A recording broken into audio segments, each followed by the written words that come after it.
English with S K എന്ന ചാനലിലേക്ക് ഏവർക്കും സ്വാഗതം. എൻ്റെ ഈ ചാനൽ എല്ലാവരും കാണുകയും കേൾക്കുകയും ഷെയർ ചെയ്യുകയും സബ്സ്ക്രൈബ് ചെയ്യുകയും ലൈക്ക് ചെയ്യുകയും കമൻറ്റ് രേഖപ്പെടുത്തുകയും ചെയ്യണം എന്ന അഭ്യർത്ഥനയോടെ ഇന്നത്തെ ക്ലാസ് ആരംഭിക്കും.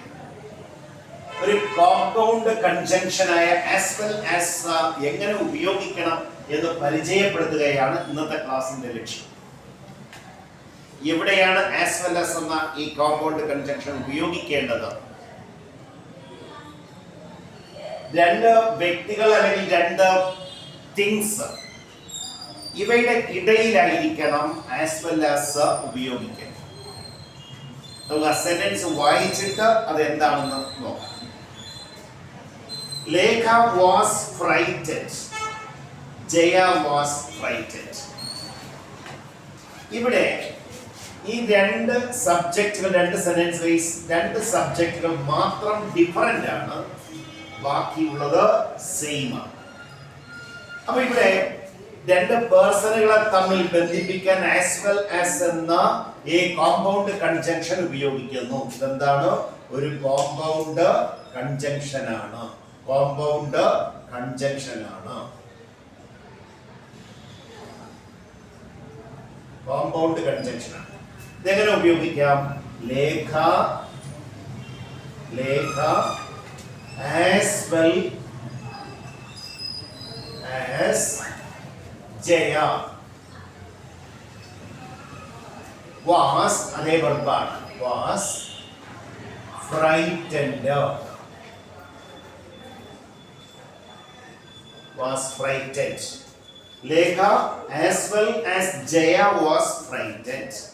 ഇങ്ങനെയാണ് ഈ രണ്ട് സെന്റൻസുകളെ as well as എന്ന ഈ കോമ്പൗണ്ട് കൺജങ്ഷൻ ഉപയോഗിച്ച് കണക്ട് ചെയ്യുന്നത്.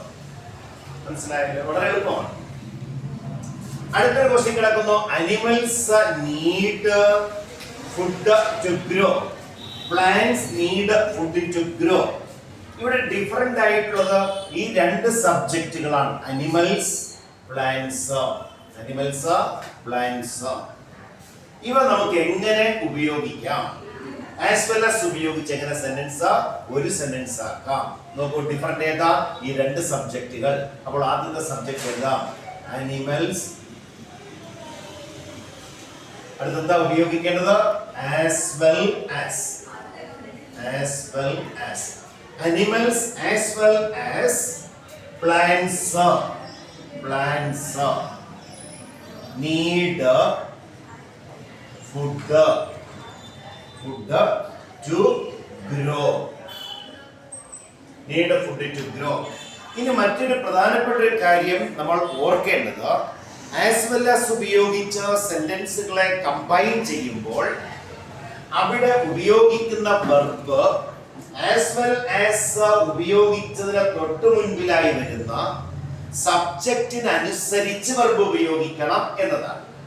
ഇവിടെ ആസ് വെൽ ആസ് എഴുതുന്നതിന് മുൻപായി വന്നത് ഏതാ? ആനിമൽസ് എന്ന് പറയുന്ന ഈ സബ്ജക്റ്റാണ്. ഇത് ബഹുവചനമാണ്, ഇത് പ്ലൂറലാണ്. അതിനാൽ അടുത്തുപയോഗിച്ച ഇവിടുത്തെ വെർബ് എവിടെ ഉണ്ടായിരുന്നത്? നീഡ് എന്ന വെർബാണ്. ഈ നീഡ് എന്ന് പറയുന്ന വെർബ് പ്ലൂറലാണ്. അപ്പോൾ വെർബ് ആസ് വെൽ ആസ് ഉപയോഗിച്ച് നമ്മൾ സെന്റൻസ് കണക്ട് ചെയ്യുമ്പോൾ ഉപയോഗിക്കേണ്ട വെർബ് ആസ് വെൽ ആസിന് മുൻപേ വന്നിരിക്കുന്ന സബ്ജക്റ്റിനനുസരിച്ച് ഉപയോഗിക്കണം. നീഡ് എന്ന് പറയുന്ന പ്ലൂറൽ. ആദ്യത്തെ സെന്റൻസിലാണെങ്കിൽ Lekha as well as Jaya. ഇവിടുത്തെ ഫസ്റ്റ് സബ്ജക്ട് ലേഖ, അത് സിംഗുലർ. അതിനാൽ ഇവിടുത്തെ വെർബിന് വേറെ മാറ്റം ഇല്ല, ഇത് സിംഗുലർ, വാസ് സിംഗുലർ. ഇങ്ങനെയാണ് ആസ് വെൽ ആസ് ഉപയോഗിച്ച് രണ്ട് സെന്റൻസുകളെ തമ്മിൽ കമ്പൈൻ ചെയ്യുന്ന രീതി. എല്ലാവർക്കും മനസ്സിലായി കാണും എന്ന് കരുതുന്നു. ആവർത്തിച്ച് എൻ്റെ ഈ ക്ലാസ് കേൾക്കുക. എല്ലാ മത്സര പരീക്ഷകൾക്കും ഇത്തരം ചോദ്യങ്ങൾ വന്നു കഴിഞ്ഞാൽ നിഷ്പ്രയാസം നിങ്ങൾക്ക് മാർക്ക് വാങ്ങാൻ സാധിക്കും. എല്ലാവരും എൻ്റെ ഇൻസ്റ്റാഗ്രാം അക്കൗണ്ട് കൂടി ഫോളോ ചെയ്യണം. മുകളിൽ കാണുന്നുണ്ട്. ഇംഗ്ലീഷ് വിത്ത് എസ് കെ എന്ന ചാനലിലേക്ക് എല്ലാവരും ഒരിക്കൽ കൂടി സ്വാഗതം ചെയ്തുകൊണ്ട് ഇന്നത്തെ ക്ലാസ് നിർത്തുന്നു. താങ്ക്സ്.